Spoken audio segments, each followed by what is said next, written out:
Our company, the 3rd Anti-Tank Company, was located somewhere about the center of the force. Safe enough. But we had not gone far from Nizhny Kub when we received the order. The company was to close up to the lead tanks.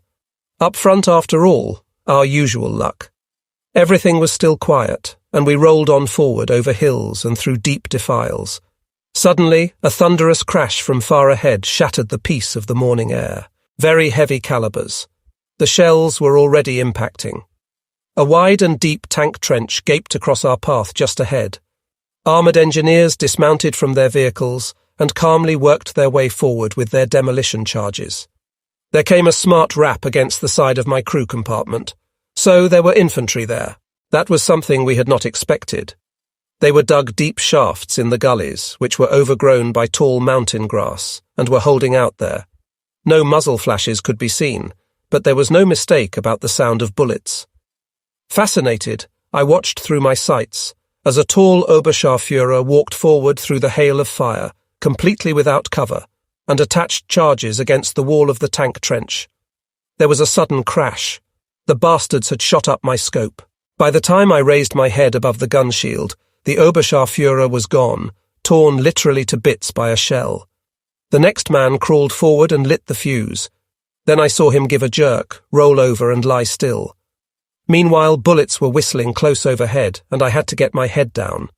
An enemy section was obviously giving us special attention, probably because, being on the extreme left flank, we offered the best target.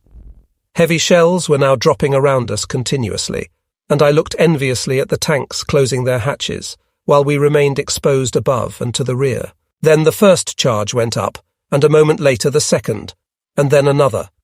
How the sappers had done it in the face of such fire was a mystery to me.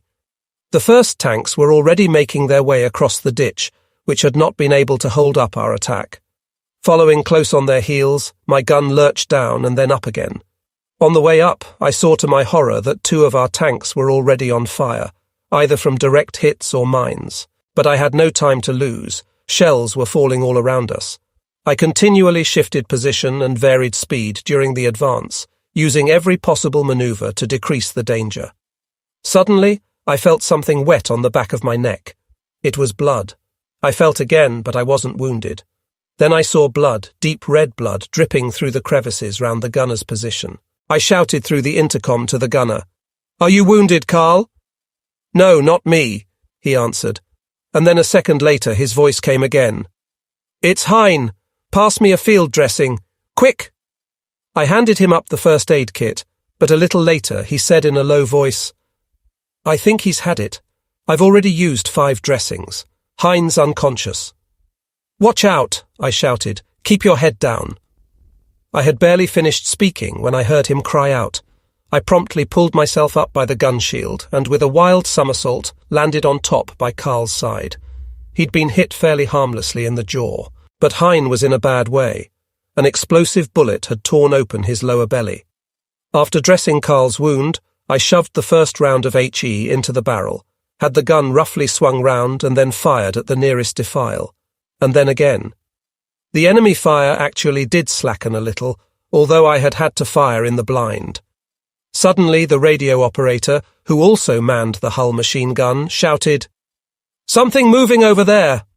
He swung his machine gun and fired several bursts. Then, cursing, he stopped.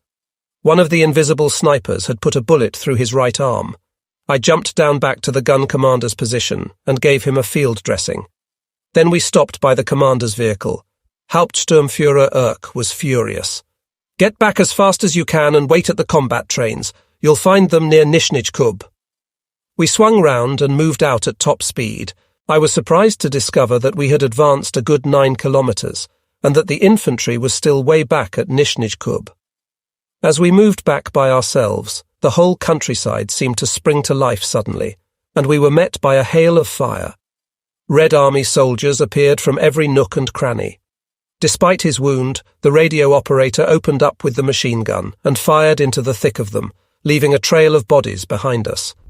I sat at the rear of the gun with Karl, taking turns with the submachine gun and throwing hand grenades, which we simply threw behind us. One of them went straight down a hole, and a Red Army man was hurled out of it a moment later. There was one man who trotted along quite carefree behind us carrying an anti-tank mine, which he was apparently determined to throw at our gun. I actually had a liking for him. He kept it up so cheerfully and indefatigably, completely undeterred by the sting in our tail. But he meant no good and had to be dealt with. At last we saw the first buildings of Nishnij Kub, and I asked for directions to the main dressing station. Hein was still alive when we lifted him out, but he was gone by the time the doctor bent over him. Shaken, I received his effects, among them the 2 snapshots. His letter had remained unwritten. The 2 wounded members of my crew remained at the dressing station. It was not easy to leave them. "Just my damned luck," Carl kept repeating angrily. The radio operator several times asked me not to be angry with him, saying that he would much rather have stayed with the gun. Tired and depressed, the driver and I moved out and found the combat trains not far away in a defile. Just as we decided to get some sleep, the first bombs came screaming down. Towards evening, 3 replacements reported for duty as the new gun crew. Shortly afterwards, the spies came over and instructed us to accompany the ration trucks up to the front after it got dark. After some minor skirmishing on the way, we eventually arrived back at the front with the 2 heavy trucks, to find that our battalion had formed a hedgehog in a huge field of maize in the meantime. We had hardly arrived when the first salvos of Stalin organs came down miraculously, without causing the slightest damage. I slept soundly and without dreaming. We were underway again at dawn. The wide valley lay shrouded in mist, and the peaks of the hills glowed fiery red. Off to our left front, the oil town of Malgobek began to take shape against the slopes of the Dreihugelberg. A large white house stood out from the darkness, caught by the first rays of the rising sun. The squat fuel tanks were still hidden in shadow. Below in the valley, to the right of Malgobek, was Sakopchin, standing like a sentinel in front of the narrow defile that formed the gateway to the Georgian military road. For how many hundreds or even thousands of years had soldiers marched, driven, or ridden down this road? How much blood had seeped into this fuel-sodden soil? The sun hung large and red in front of us, and the mechanized infantry riding into battle on their vehicles hummed the age-old soldier's song of a red dawn lighting the way to an early grave. A T-34 swung into view about a mile in front, then another. Our leading tanks halted, and a round screamed through the morning air. It was a direct hit, and the first Soviet tank burst into flames. We moved on at top speed, the first wave of tanks in front, with our 3rd company close behind them. Once again, we were the outside gun on the left flank. In front of us, 50 Russian tanks swung into view. Then there were 100. There was general relief. The hour of decision had struck, and we were in for a major fight. The Russian armour was steadily reinforced as more and more tanks appeared out of the hiding places in which they had waited for us, from small defiles, from behind houses and haystacks. As they advanced towards us and opened fire, the hills around suddenly sprang into life. Artillery, anti-tank guns and anti-aircraft guns rained a fiendish hail of shells and rounds of all calibers into our midst. Great fountains of earth splayed up in the midst of our force. But there was no work for my gun yet. It was still quiet on the left flank.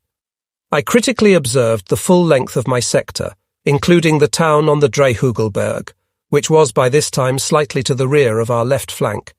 Suddenly I saw a flash immediately to the right of the White House, a muzzle flash. Out of habit I counted. 1, 2, 3. At 5, the round landed 3 meters to our left, making the gun rock.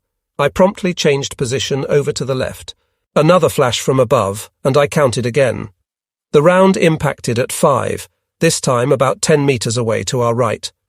A moment later, the company commander raced past in his command vehicle, and I reported, "Enemy fire from Malgobek."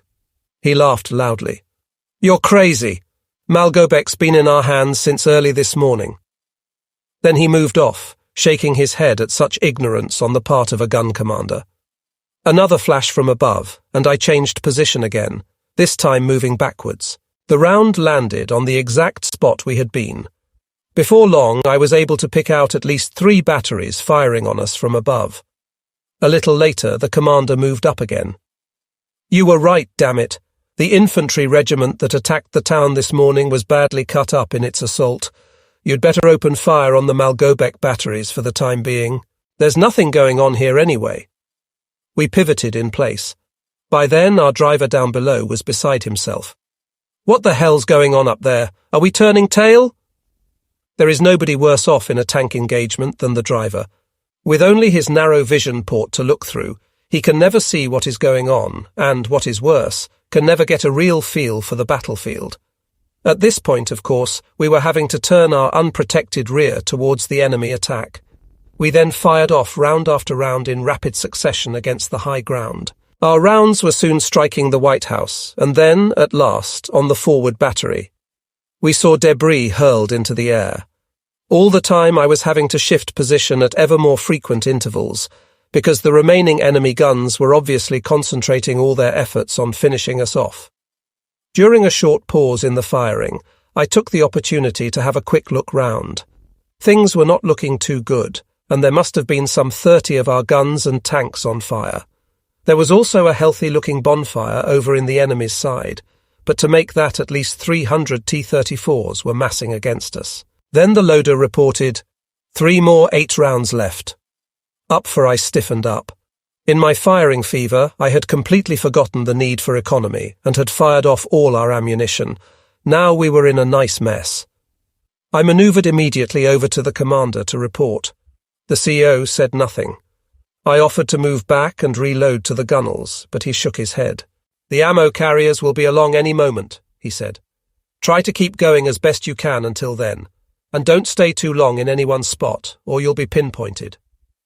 We raced around the battlefield for a while, not a pleasant feeling having to hang around like a fifth wheel and act like a target in a shooting gallery for the enemy. A few minutes later, the driver reported laconically, "Fuel for another 10 kilometers at most." I looked around desperately for the ammo carrier, but it was still nowhere to be seen. In fact, it had been knocked out long before without our knowing it. The news about the fuel was the last straw. Could a piece of shrapnel have found our fuel tank? But whatever it was, it made no difference. We were finished. A little way to our left, I could see a shallow dip in the ground, and I had the gun moved to its deepest point less than 3/4 of a metre deep, and halted there. "Well now, gentlemen," said the gunner with gallows humour, "make yourselves comfortable." I squatted down at my station and feverishly tried to think of a way out. No matter how hard I tried, I could think of nothing. A shadow fell across me, and I looked up and saw the number 2, a young recruit fighting his first battle, looking enviously at my station, which was better protected against shrapnel than his own. "Would you mind changing places?" I asked him quietly. "I want to come up top for a bit." He nodded quickly and clambered down while I went and hung out next to the gunner. He said nothing, and I also had nothing to say. We were both in our second year in the East, and we knew only too well what our situation meant. Next to the seat the recruit had left was a crumpled dime novel. I picked it up and opened it. The red light in the bar alternated with blue and green in a majestic play of colour. Soft music brought an atmosphere of delicate refinement. I smiled and read on. Shells were bursting all round us, and shrapnel screamed past in a frenzy of destruction, but I was sunk in my dime novel world. All of a sudden I felt a terrific blow in the pit of my stomach and found myself hurtling upwards. For a split second I saw the gunner flying beside me and a fiery hell below. By the time I hit the ground, I had realized that it was a direct hit. Lying dazed on the fuel-sodden earth, I caught sight of the young recruit trying frantically to extricate himself from the burning gun, but he fell back into the sea of flame as I jumped up. Exploding ammunition and grenades arcing upward forced me back to the ground. Close beside me I heard a low groan. I looked around and saw the company commander dragging himself along the ground, bleeding and dripping with sweat. "What's going on?" he asked faintly. I pointed to the burning gun. "How many rounds do you have in your pistol?" I did not understand. "The usual, 16. He pointed to the Soviet tanks, which had approached to within 200 metres and were swarming with mounted infantry. Our own tanks were rolling back. Just in front of us there was a narrow puddle filled with fuel about 1/2 metre wide and around 30 centimetres deep. We crawled through it. The commander was having a rough go of it. We later discovered that he had 14 small pieces of shrapnel in his shoulder, and our progress was painfully slow. Meanwhile, our tanks launched an immediate counterattack and managed to throw Ivan back almost a kilometre in spite of his superior numbers. In response, the Russian batteries redoubled their fire, which rose to a pitch of absolute frenzy, and with shells dropping in unbroken succession and shrapnel whistling and sizzling just above us, we did not even dare to raise our heads to look around. Eventually, we arrived at a depression, where we found the mechanized infantry had assembled. With a sigh of relief, we joined them. Saved. Shortly afterwards, a large formation of about 80 aircraft appeared on the horizon and approached us. Ours at last. It was about time. Another sigh of relief through the ranks. But then a brittle voice said, "They're Reds." It was true enough. We had not recognized them. They were American, part of the first deliveries of American aid to Russia. A second later, the first aircraft started its strafing run, and machine gun rounds began to strike in our ranks. Bombs screamed down and tore great gaps in the huddle of humanity below. During these few minutes, or hours, that awful eternity, we lay rigid on our backs, with hands clenched, waiting for death. Wounded men cried out 20 yards in front of us, and again 20 behind. Many cried no more. They were the lucky ones. In. Then at last the skies were empty. 2 German fighters raced 2 German fighters. You didn't know whether to laugh or cry. We has long since used up all of our field dressings. We then squirmed over the heaps of dead and wounded.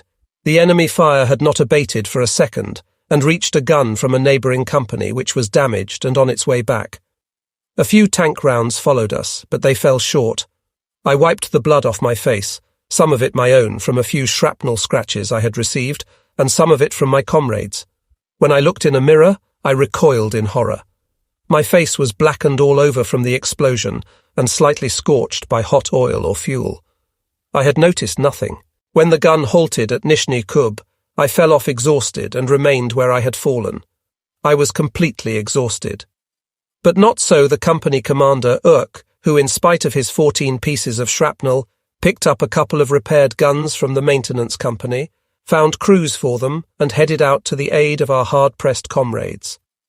A little later I heard the news that a close friend of mine, Fritsch, had been killed just beyond the tank ditch, the 30th man of my parent unit to go.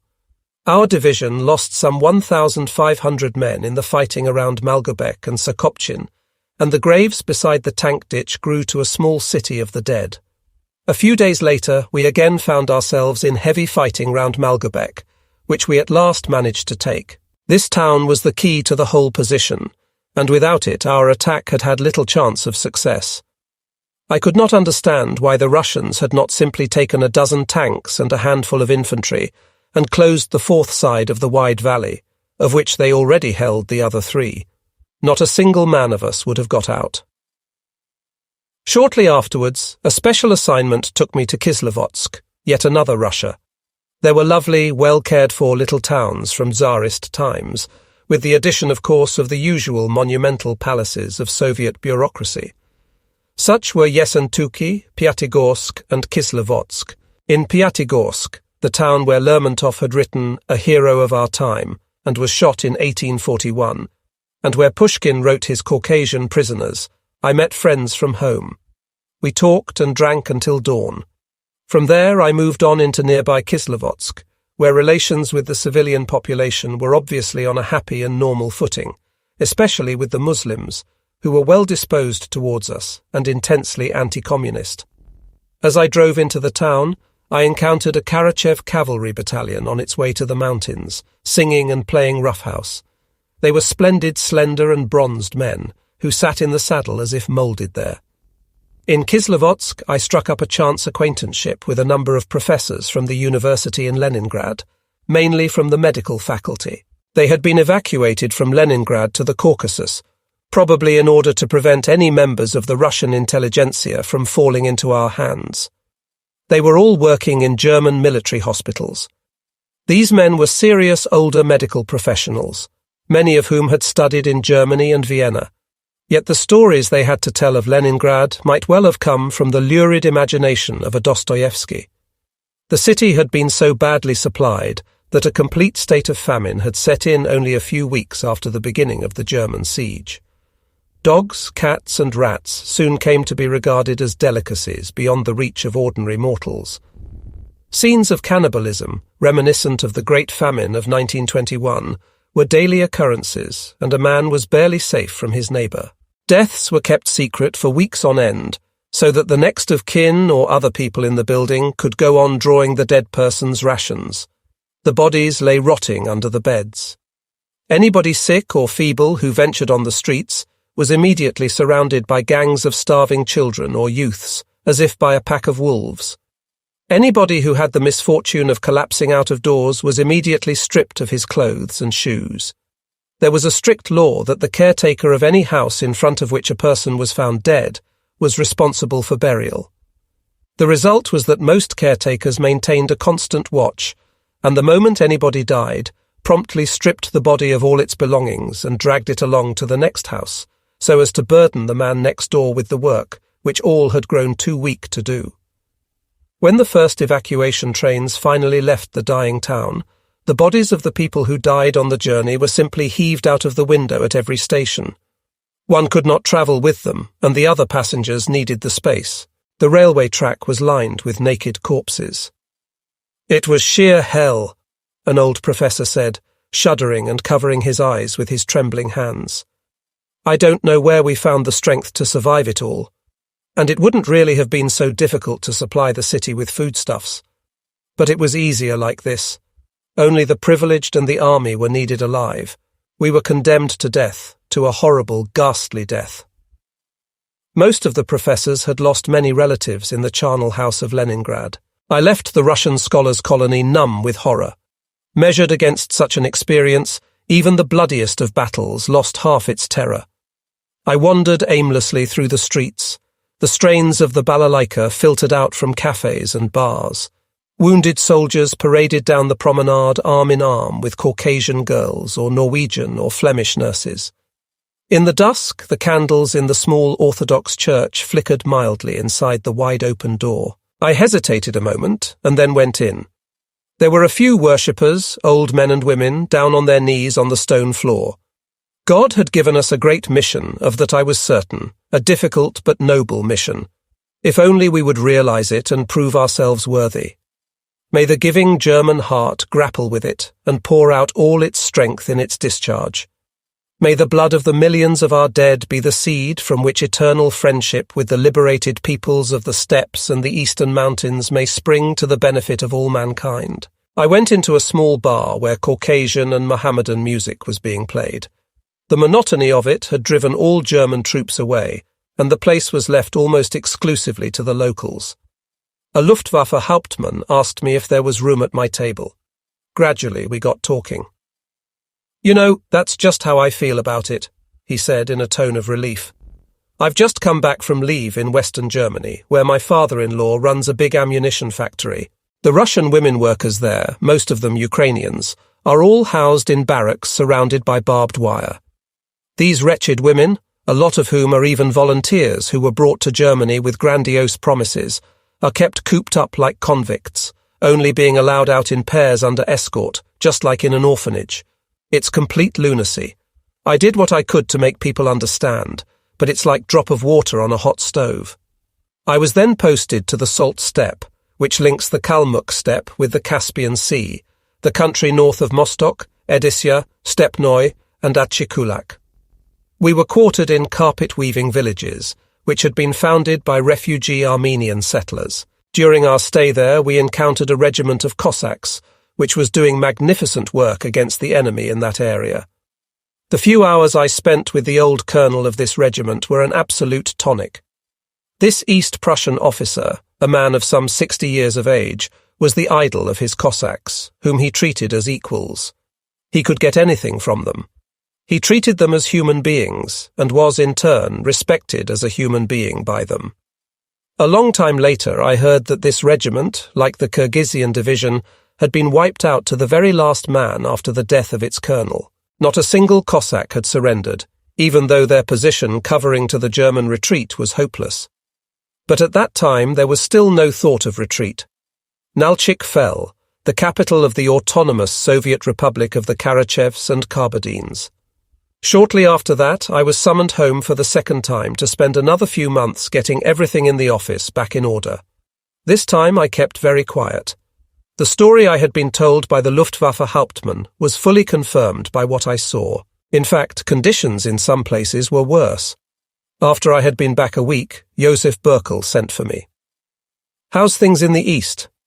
"Just as reported in the German Armed Forces daily reports," I replied laconically. He said nothing. "I see the Ukrainians are being treated like convicts. They came here to help us defeat Bolshevism and are now sitting behind barbed wire. They're worse fed than the German people, but are expected to do the hardest work. If that happens here, what do you think's going on in the east?" Burkel quickly changed the subject, asking me about the morale of the troops and the fighting in which I had taken part. I gave him the straight truth. A few days later, I noticed that he had begun to make surprise inspections of the Ukrainian workers' housing and feeding arrangements. Some weeks later, I happened to see a confidential directive to factory managers to treat their workers from the east with humanity and justice. He became increasingly friendly to me every time we met, and we had frequent long conversations, almost invariably about the east. Hoping, as I was, for a new turn in the situation there, I soon found out that he was toying with a plan for replacing the nefarious Erich Koch in the Ukraine, a project which would have been wholly to Germany's good, but which never came to anything, being wrecked on the rocks of party intrigue. However, I was relieved that I had managed to win over at least one man, who, even if he was not in the top rank, undoubtedly wielded great influence. In general, I noticed for the first time that old and trusted National Socialists were at last beginning to think independently and to apply their thought in a sharply critical manner to the course of events. On one occasion, shortly before I returned to the front, Burkel summoned me and, in a fury of indignation, laid on the table a handout which had been issued by Dr. Robert Lay's office. It was a report of a wildly abusive speech attacking the Catholic clergy, which Lay had delivered to a class of disabled soldiers under training for service with the party. "To think that that man has to go and pour out this sort of filth at a time like this," Burkel began furiously. "The Allies have only got to print it in leaflets and drop them over our Catholic districts, and they'll have a bigger effect than any bombs. Sometimes it's difficult to know whether you're dealing with fools or criminals." I opened my mouth to speak, but shut it again. I would not as yet have been understood. It was not only on tactical grounds that this policy towards the Church was to be condemned, but also on moral grounds. Was it not Frederick the Great who said, "Let every man in my kingdom find paradise after his own fashion"? Although we never let slip an opportunity for quoting old Fritz, this was one of his sayings we had completely forgotten. And that was not all. For this struggle we were waging, covertly of course, against Christianity, was somehow dilettantish, even childish. For many centuries the entire German people, from the peasants of Styria and the Tyrol to the fishermen of the North Sea, had lived within the orbit of Christian culture and under the spiritual leadership of the Christian churches. All of a sudden, this whole race was to change its creed in double time, with the help of such spiritual aids as Alfred Rosenberg's Myth of the 20th Century, which most of the higher party officials frankly admitted they had never understood, even though they had read it 2 or 3 times. It was an attempt to take something away from the people, without having anything to offer of even approximately the same value in return. Small wonder that the effort was a shipwreck with the great mass of the people. There was yet another factor which should have been considered. The horror of battle was not easy for any man to endure, except perhaps the fanatic nationalist who set his country above all else, even above life, and was happy to die for it. But there were not many of those. The German army was a mass army, and most of its men needed something to which they could cling in their hour of dread, and which would help them at the moment when a man's heart weighs in the balance. But that was something Rosenberg could not supply, and at such a time the great majority of men turned back to the faith of their fathers and mothers. Time after time I saw Alpine troops cross themselves at the moment of attack, and not only Alpine troops, But instead of these self-evident facts being realized and taken into account, the campaign against religion continued to be waged as obdurately and bigotedly as ever, in the middle of the most dangerous situation which Germany had ever faced. To add to all this, the air raids in the West were gradually becoming painful. In our district in particular, which contributed no small part to the overall production program, target dates were seldom being met. First it was Saarbrücken's turn, then Mannheim's, then Ludwigshafen's. It was patently obvious that the Luftwaffe was no longer capable of protecting the Reich. I was talking about this one day to a friend of mine, who as an Untersturmführer in Himmler's entourage was responsible for reports on air warfare. During our last meeting together, he said, "Udet knew what he was doing all right when he shot himself." "Shot himself? What on earth are you talking about? He crashed, didn't he?" "Who said he crashed?" Arthur replied quickly. "The official statement said he had been killed testing a new weapon. And it was perfectly true, he had. As Inspector General of the Air Force and an old hand at the game, Udet was only too well aware that with the start of the Eastern Campaign, our air production program was not going to be sufficient to meet the pressure from the West, as well as its other commitments. As Inspector General, he bore the whole responsibility to his conscience, to history and to his people. But when he voiced his fears, he was laughed out of court. So, one fine morning, he picked up a brand new RAF revolver and shot himself. The official report was perfectly true. He was killed trying out a new weapon. What could I have said to that? A friendly face, a little Ukrainian girl is greeting us. A few weeks later, I received the news in Germany of the cruelest blow in the whole of its history, Stalingrad. Although I did not realize at the time that this spelt the doom of the Eastern Front. What I also did not know was that this was the beginning of the end. What I did know was that Hitler had said that Stalingrad would be our beacon in the East. Beacon it was, a beacon that shed its cruel light over our destruction. For nights on end I could find no rest. I was haunted by the image of hundreds of thousands of men, exhausted, starving and betrayed, yet ready to fight to the last in a hopeless cause.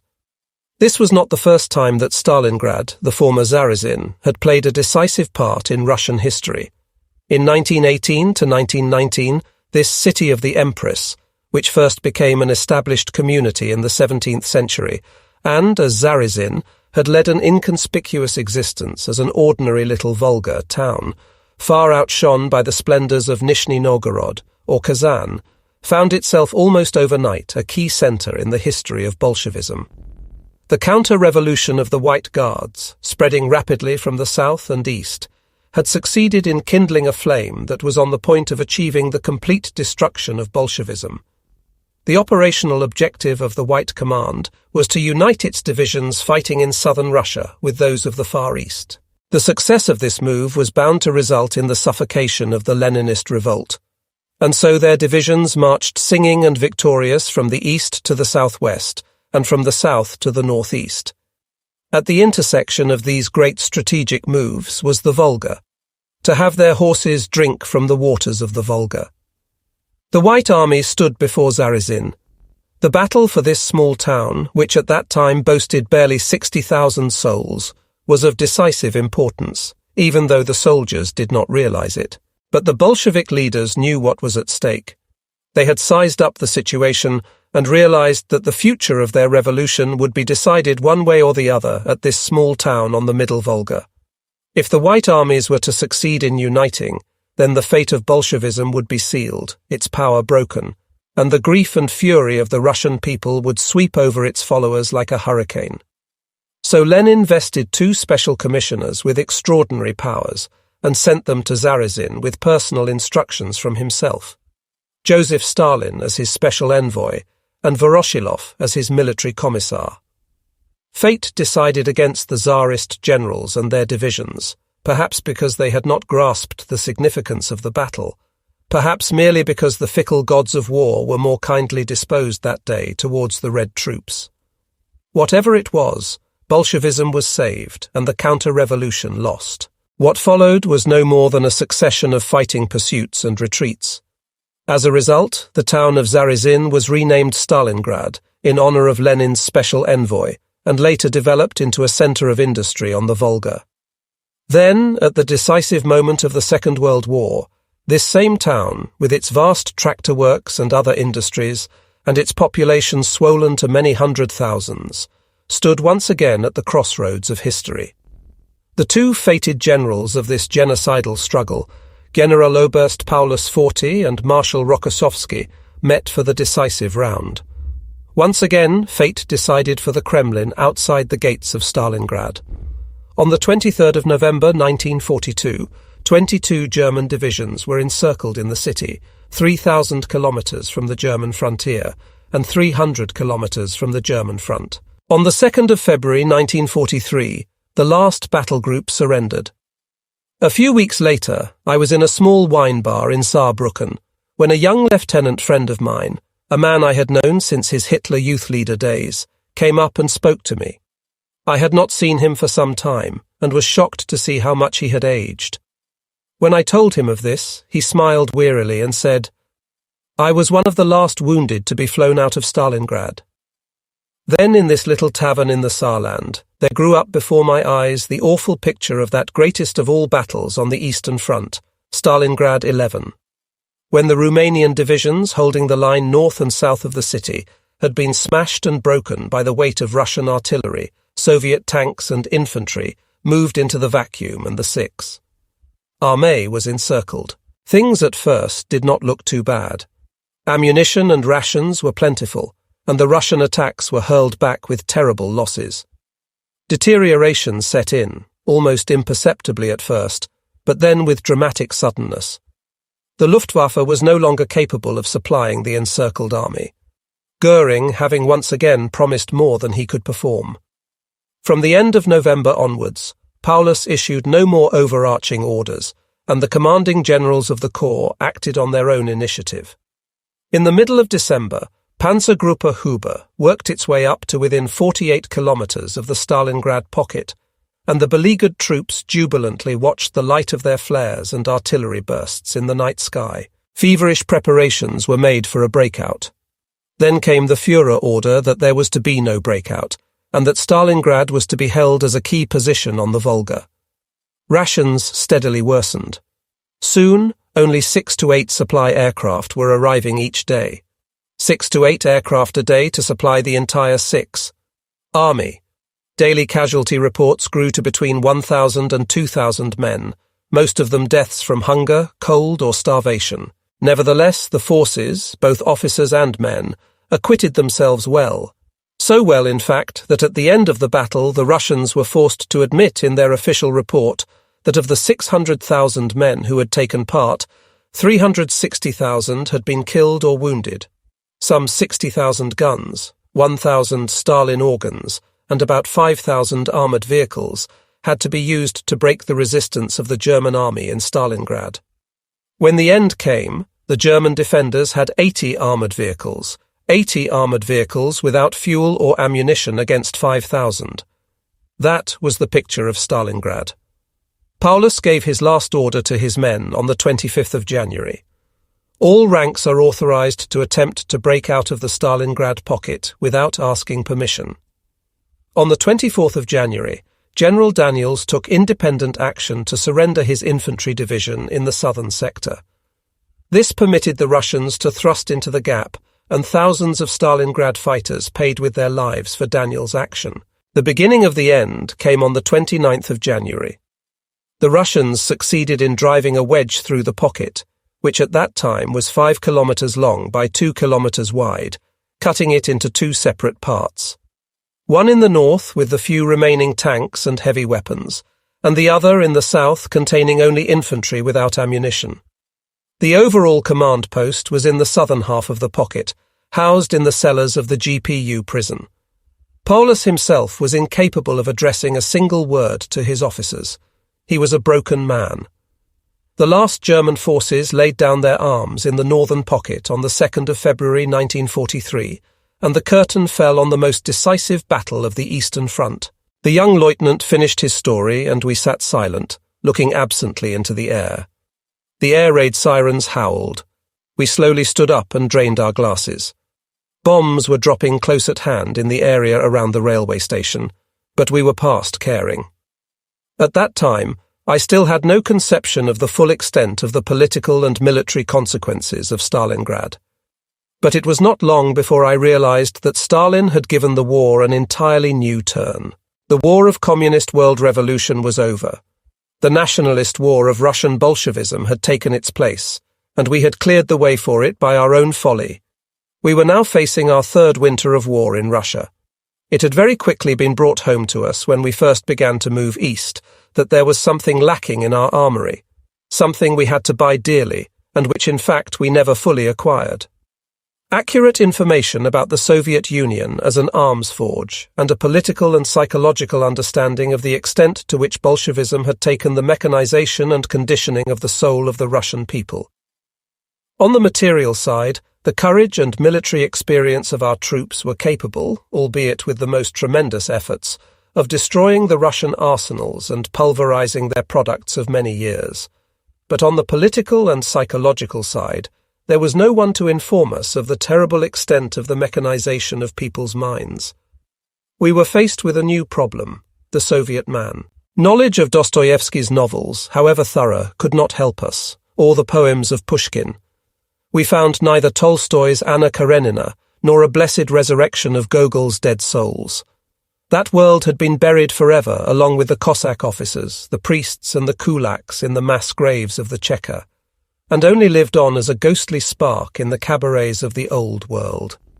It had died in the bloodiest of all Lenin's experiments, which his Georgian apostle had inherited and then moulded to his own way of thinking.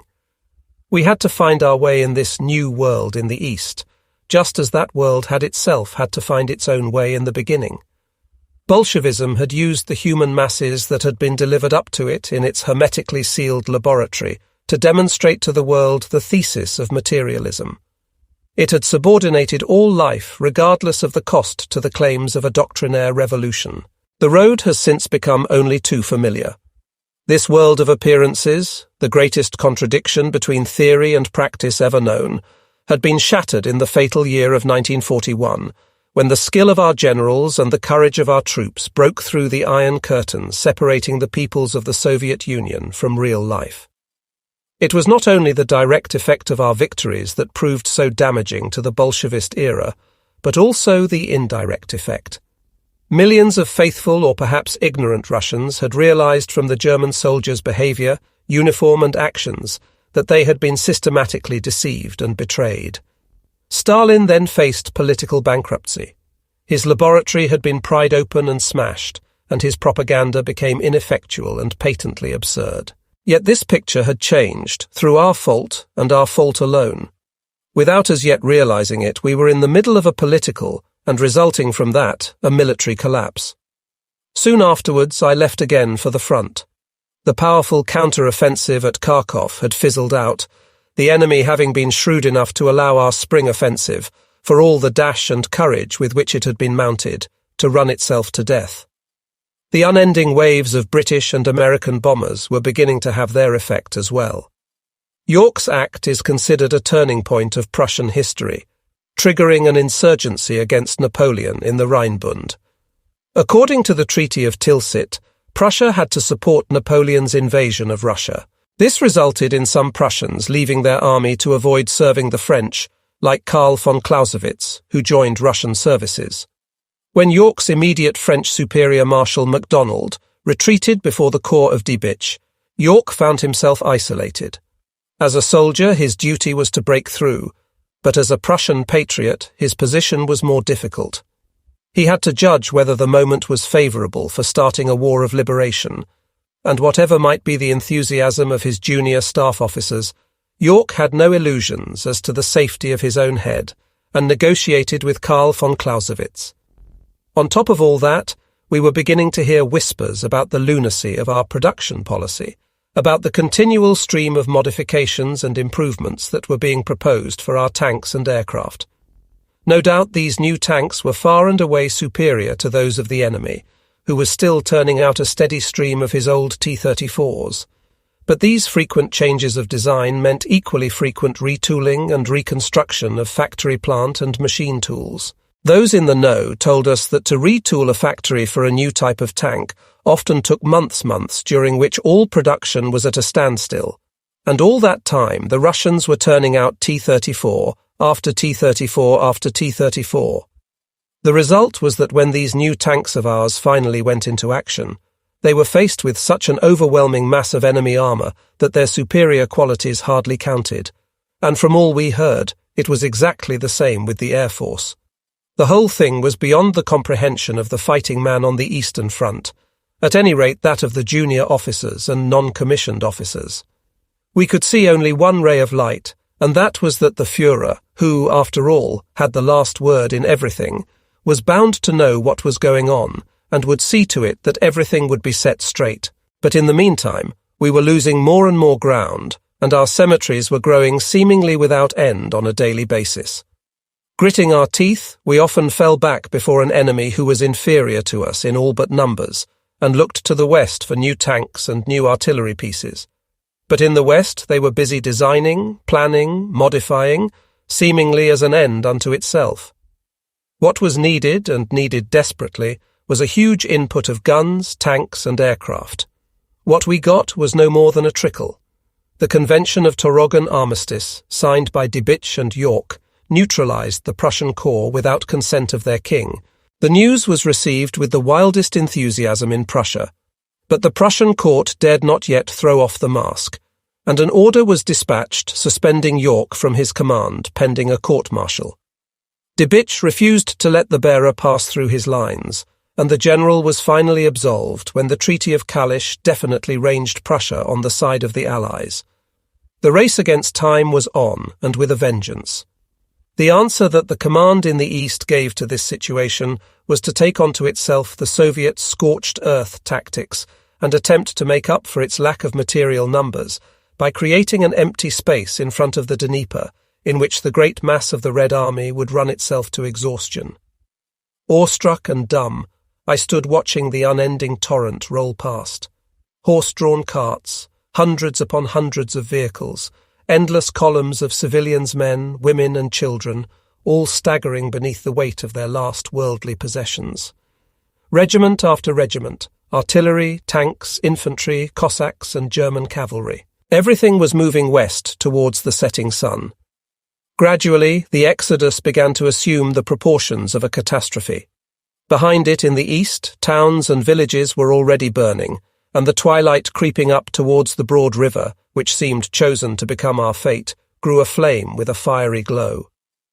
From the shot-up wall of a building, where I was positioned with my squad, I could look down onto the riverbank and see thousands upon thousands of milling, bawling cattle being pressed forward. A shout from their Cossack herders, and the exhausted animals, their heads hanging, waded slowly into the rushing water, and the river came alive with a great host of heads all striving for the western bank. On the western bank, that's where we were to find our extended defensive lines, over there on the western bank. What a change from only 2 years before, when we had stormed across that same Dnieper with the tatters of the Red Army flying before us. And now? Ever since the summer, the steppe had been pressing in on Europe with an unbelievable weight of men and material. The people of the Soviet Union were storming west in battles dwarfing anything the world had yet seen. Burnt-out tanks, shattered aircraft, cannon, machine guns, countless mortars, and hundreds of thousands of dead bodies littered the battlefield. It was once again the hour of great decision. This time, more than ever before, a choice of bend or break. The German command had weighed all the possibilities open to it and chosen the one that seemed to promise the greatest chance of success with the least cost in lives. And the result was an exodus without parallel from the area east of the Dnieper. The country itself was to slip away from Bolshevism. People, towns, factories, cattle and grain. Nothing was to be left but a vast empty void that the Red Army would require months to overcome, months of delay, during which the German defence line would be made impregnable. The harvest that was pouring out of the east was heading for a railway station just short of the river, from which it was being sent off across the Dnieper Bridge to the west. Trains were pulling out of the station at 10-minute intervals, each carrying its precious load, machines of every conceivable kind, whole industrial plants, grain, and yet more grain. There was human freight too, men, women and children swarming over the roofs, even hanging on the side like bunches of ripe grapes, all with one aim, to escape the return of Bolshevism. Slowly the day faded. More and more cattle trotted down to the river, surrounded by Cossacks and Caucasians from the mountains, all mounted on agile steeds.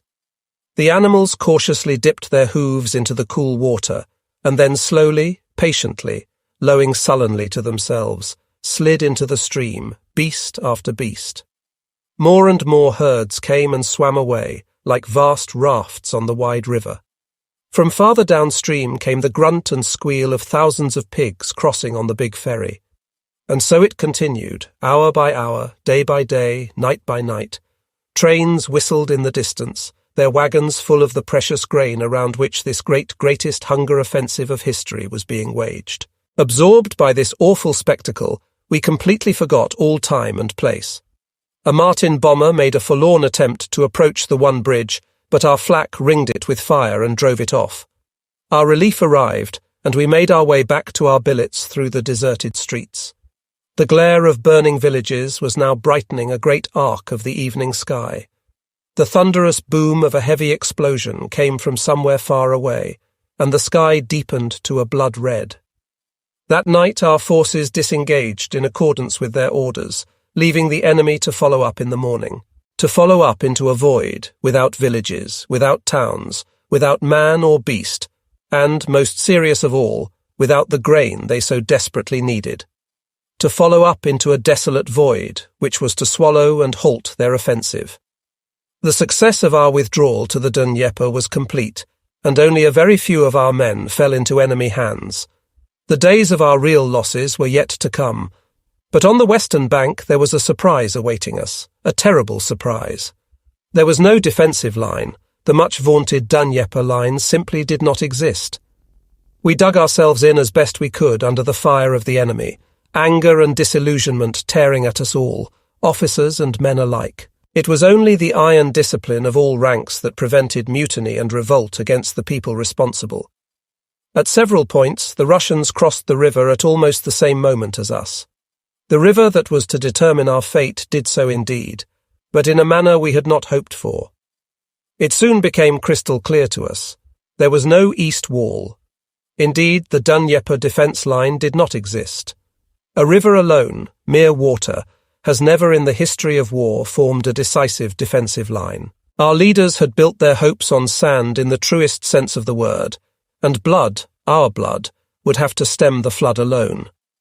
Yet it was in those very days of retreat, far more than in the forward march of victory, that the German soldier on the Eastern Front showed his true stature.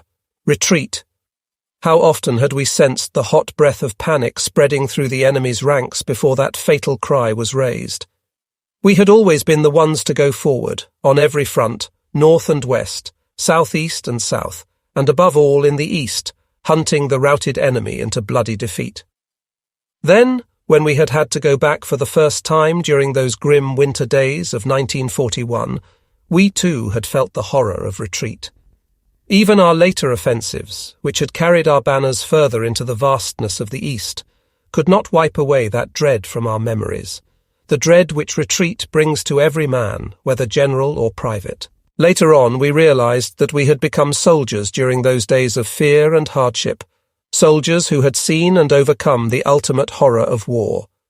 We came to realize that much of what we had hitherto taken to be proof of victory, such as taking several 100 kilometers of terrain to the east or the west, was not really conclusive.